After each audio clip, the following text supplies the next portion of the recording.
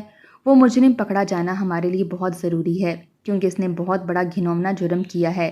اس نے اپنی بیوی کو مار کر ٹیچی کیس میں ڈال کر ٹرین کے اندر رکھ کر خود فرار ہو گیا ہے اور اس بیچاری مظلوم لڑکی کو پھنسا گیا ہے۔ پولیس والوں نے ایک دم سے میرے لیے ہمدردی دکھائی، جس پر میں طنزیہ مسکرانے لگی کہ کیسے دوغلے لوگ ہیں، جب کسی طاقتور انسان سے ان کا پالا پڑتا ہے تو اس کے تلوے تک چاٹنے لگتے ہیں۔ عبداللہ بھائی نے اس کی فوٹیج دکھائی کہ وہی تھا۔ مجھے بے پناہ خوشی ہو رہی تھی کہ میری باریک بینی آج میرا کتنا کام آئی، ورنہ تو اس کا سراغ لگنا مشکل ہو جانا تھا۔ اتنے میں شرجیل انکل بھی آ گئے، میری طرف تشریف سے بڑھے کہ مرینا بیٹا کیا ہوا، تم ٹھیک تو ہو نا؟ وہ پولیس والے شرجیل انکل کے روب میں آ گئے۔ شرجیل انکل نے بھی ان کی خوب کلاس لی اور کہا کہ ان کی شکایت اوپر تک کریں گے اور کہا کہ یہ لڑکی اب تم لوگوں کے ساتھ بالکل بھی نہیں جائے گی، جو بھی کارروائی ہوگی تم لوگ خود کرو گے، اگر مزید ہیلپ کی ضرورت ہو تو میں کر دوں گا۔